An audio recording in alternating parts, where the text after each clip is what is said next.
पास बताने को बहुत कुछ है, लेकिन मैं बस आपसे कहना चाहता हूं कि जब तक आप अपनी वोट को जिम्मेदारी से नहीं सौंपेंगे, आप हमारी तरफ देखो, हमारे हालात तो इससे पूरे थे।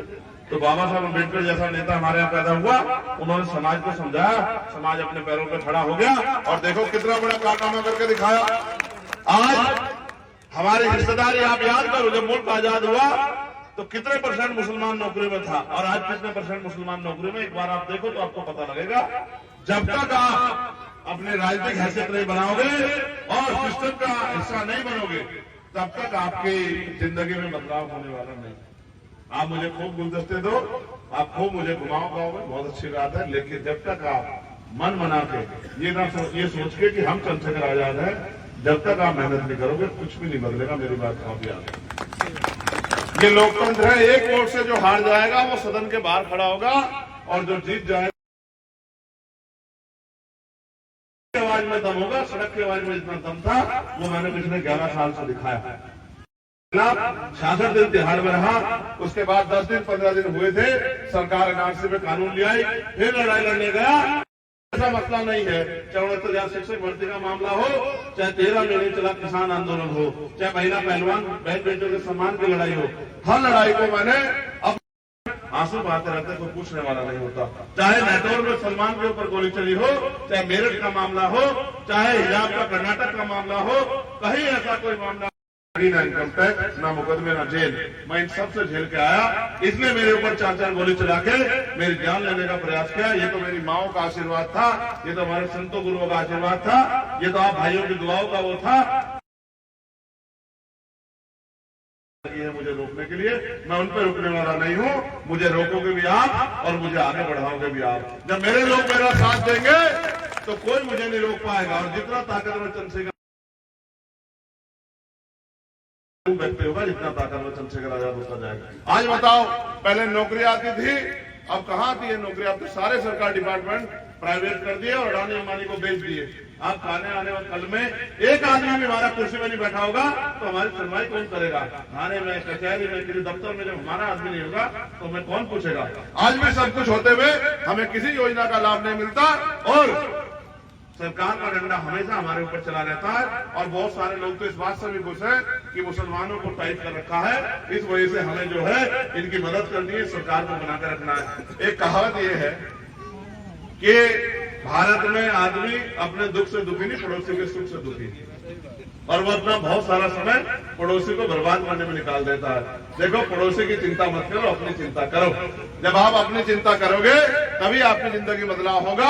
और जब तक आप इस देश के सिस्टम का हिस्सा नहीं बनोगे, अपने बच्चों को तालीम देके डॉक्टर, इंजीनियर, IAS, IPS, वकील जज नहीं बनाओगे, पटवारी सेक्रेटरी नहीं बनाओगे, कुर्सी पर नहीं बिठाओगे, तब तक आपकी आवाज अगर सरकार भी आदेश कर देगी तो नीचे कोई सुनने वाला नहीं होगा, क्योंकि अधिकारी दफ्तर बैठ के काम करते हैं। इसलिए मैं आपसे अपील करूंगा, पिछड़े वर्ग के मुस्लिम समाज के लोगों को तो आरक्षण का फायदा मिलता है, लेकिन इस देश में सरकारी सिस्टम बचा रहे, गरीबों कमजोरों की हक आवाज आगे बढ़ती रहे, तब जाके काम आसानी से हो सकता है और लंबी लड़ाई जीती जा सकती है। अपनी सियासी सोच को मजबूत करो, सियासी मनसूबाबंदी बनाओ और इस बार अपने फैसले अपने आप लो, किसी को अपना मालिक मत बनाओ। चंद्रशेखर आजाद को लड़ाई लड़ने का मौका दो।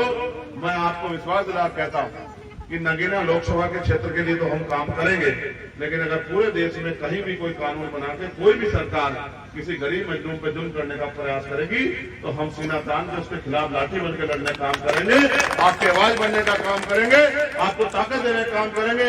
आप ये जानते हैं पूरे देश भर में हमारा संगठन है और हम बड़ी से बड़ी जमात को इकट्ठा कर सकते हैं, लेकिन उस जमात के जरिए कोई बदलाव नहीं हो सकता जब तक हम सदन में नहीं जाएंगे।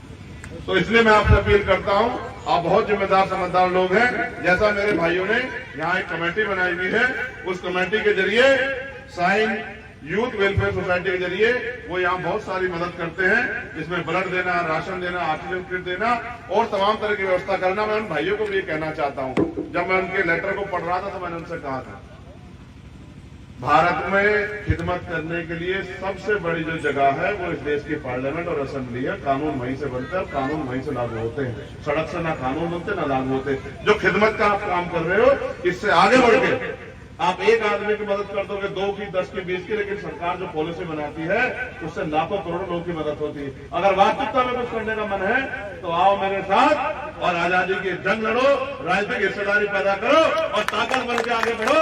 जिनका राजकाज होगा उन्हीं की सुनवाई होगी।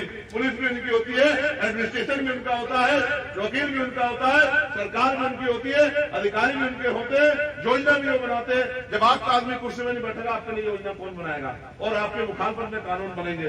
एनआरसी का कानून है किससे पूछा? जीएसटी लागू हुआ किससे पूछा? किसानों के खिलाफ कानून बने किससे पूछे? और तो और अभी ड्राइवरों के खिलाफ कानून बना किससे पूछा? इस देश में तानाशाही की सरकार है और मोदी जी इस देश को गुलाम बनाने की तरफ आगे बढ़ा रहे हैं। आपको कहने में शायद संकोच हो, मुझे कहने में संकोच नहीं। कहीं ना कहीं आज हमारे देश को ऐसा लगता है जैसे इजराइल रूल कर रहा हो। इस तरह की स्थिति इस देश में बन गई है। वो इस देश को गुलाम बना देना चाहते हैं और हमें आजादी चाहिए। और आजादी सिर्फ भीख नहीं है, आजादी हिस्सेदारी की है, स्वाभिमान सम्मान की है। हम अपने मुल्क में रोज इस बात का वो नहीं देंगे, गवाही नहीं देंगे कि हम अपने मुल्क के प्रति वफादार हैं। हमारे खून का एक कतरा अपनी मिट्टी के लिए है, अपने मुल्क के लिए है, लेकिन हम अपने मुल्क में 2 दर्जे के नागरिक बन के नहीं जिएंगे। इस बात का फैसला भी हमें करना पड़ेगा। अगर हमारी सियासी ताकत नहीं होगी तो लोग हमें कुचल के आगे निकल जाएंगे। इस बात का ध्यान भी आप रखना।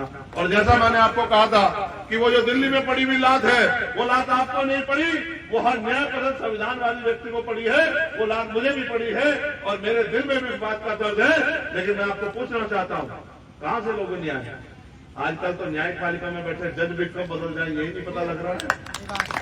आपने देखा नहीं, आपके खिलाफ फैसले देने वाले जज राज्यसभा चले जाते हैं, आपके खिलाफ फैसले देने वाले जज एमपी एमएलए बन जाते हैं, किसी जो है आयोग के चेयरमैन बन जाते हैं। इस देश में जिसकी लाठी उसकी भैंस हो गई है।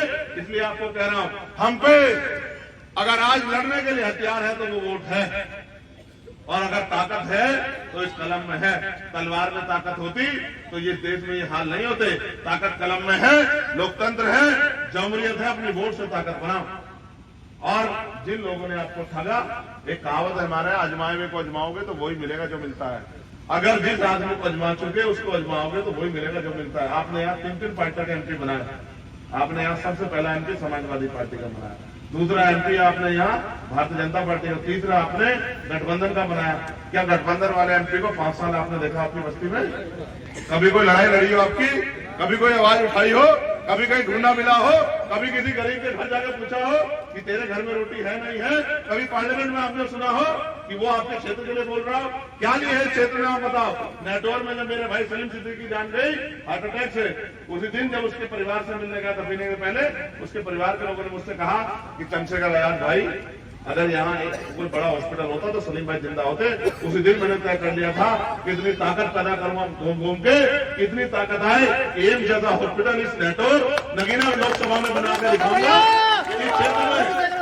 उसी दिन तय कर लिया। जब मैं जाके गाँव में देखता हूँ कि पढ़ा लिखा नौजवान बेरोजगार घूम रहा है और हमारे कारोबार पर सरकार की नजर है, जीएसटी का छापा हमारे घर आके पड़ता है, उस दिन मैंने तय कर लिया कि जिस तरह हरिद्वार में इंडस्ट्रियल एरिया लगा है, इस क्षेत्र में भी इंडस्ट्रियल एरिया लगवा के यहाँ के नौजवानों को रोजगार दिलाने का काम हम लोग करेंगे। जब हमारी जेब में पैसा होगा, जब हम रोजगार करेंगे, तभी हमारी इज्जत बढ़ेगी और जब सियासी ताकत हम पे होगी तभी हमारी सुरक्षा होगी। इसलिए मैं आपसे अपील करता हूं, समय बढ़ रहा है और मेरे पास प्रोग्राम बहुत है। मैं आपको ये कह रहा हूं, अगर आप ये सोच के लड़ाओगे कि चंद्रशेखर आजाद लड़ रहा है तो चंद्रशेखर आजाद कामयाब नहीं होगा। अगर आप ये सोच के लड़ाओगे कि हमारा भाई लड़ रहा है, हमारा अपना खून लड़ रहा है, हमारा दोस्त लड़ रहा है, हमारा बेटा लड़ रहा है, और आप ये खुद सोच लोगे कि हम चंद्रशेखर आजाद हैं, तो मैं लिख के देता हूं, मैं इस गांव की मोहब्बत को देख के आया। मिर्जापुर वालों, मैं इस गांव की मोहब्बत को देख के आया हूं। आपकी जेब में फोन है, ये देखो, ये तकनीकी युग है। वो कहता है हिम्मत मर्दा तो मदद खुदा। जब तक आप हिम्मत नहीं करोगे तो खुदा ही क्या मदद करेगा? आप बताओ कि भाई आपको भी तो एहतियात करना पड़ेगा, नहीं करना पड़ेगा?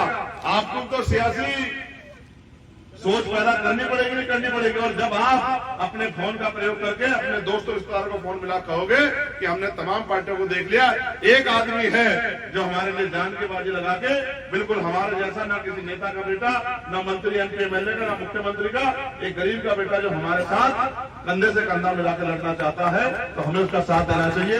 तत्काल माहौल बदल जाएगा। अभी माहौल बदला भी है, आप ये देखो माहौल बदला है नहीं बदला, आप मुझे बताओ। माहौल बदला है और लोग अपने मन से कह रहे हैं कि जब सब लोग लगे हैं कि चंद्रशेखर आजाद को जाने नहीं देना पार्लियामेंट, तो हम इस चंद्रशेखर आजाद को पार्लियामेंट भेज के दिखाएंगे, हम इसको मौका देंगे कि हमारा भाई हमारे लिए कुछ करके दिखाए। जब सब लोग रोकने का काम करेंगे, मैं फिर आपसे कह रहा हूं, वो एक बड़ी प्यारी शायरी है कि फानूस बन के जिसकी हिफाजत समा करे, वो समा कैसे बजे जिसको रोशन खुदा करे। मैं फिर कह रहा हूं, इज्जत जिल्लत मौत जिंदगी उस कुदरत के हाथ में है जिसने पैदा किया, उस मालिक के हाथ में। नीचे वालों के हाथ में कुछ नहीं है। नीचे वालों के हाथ में अगर नीचे वाले तय कर लें तो हाँ, अपने लिए एक मजबूत सिपाही जरूर तैयार कर सकते हैं। मैं फिर कह रहा हूं, बहुत जिम्मेदार से कह रहा हूं, अपने सब भाइयों बहनों कह रहा हूं, अगर चंद्रशेखर आजाद ताकतवर होगा तो आप लोग ताकतवर होंगे। आज भी चंद्रशेखर आजाद ने ताकत रखता है कि हर जुल्म का जवाब दे सकता है। अगर आपने चंद्रशेखर आजाद को ताकत दी तो कोई भाई बेरोजगार नहीं घूमेगा, किसी बहन बेटी का अपमान नहीं होगा, किसी की लाठी आपके घर कारोबार पर नहीं चलेगी, किसी का बुलडोजर आपके घर के बाहर नहीं खड़ा होगा, क्योंकि उस बुलडोजर के सामने चट्टान के रूप में चंद्रशेखर आजाद खड़ा होगा। ये ताकत पैदा करना आपके हाथ में है, इस ताकत को आपको आगे बढ़ाना पड़ेगा। और आज मुल्क का संविधान खतरे में है। भारतीय जनता पार्टी के नेता कह रहे हैं कि हम संविधान को बदल कर रहेंगे, और मैं ये कह रहा हूं कि आप मन बना लो, अगर ये एकता होगी तो हो सकता है पूरे भारत की तकदीर बदल जाए। मेरी बात को आप याद रखना, ये शुरुआत है। जब चारों तरफ अंधेरा हो, एक छोटी सी रोशनी भी जलती है तो वो बहुत दूर तक दिखाई देती है। सब लोगों की नजर है कि नगीना के लोग क्या करने वाले हैं। सब लोग देख रहे हैं कि चंद्रशेखर के साथ किस तरह का सलूक नगीना के लोग करने वाले। और मैं नगीना के लोगों को जानता हूं, बिजनौर के लोगों को, इन्होंने बहुत लोगों को इज्जत दी। इन्होंने यहाँ पहले दिन को नेता बनाया वो मुख्यमंत्री तक बने, पहले दिन को नेता बनाया वो सेंट्रल मिनिस्टर तक बने। लेकिन फिर मैं आपसे कह रहा हूं, जो सहारा देगा वो इशारा भी देगा। मैं इस बात को मानता हूं। आप सहारा दो और फिर आप बताना।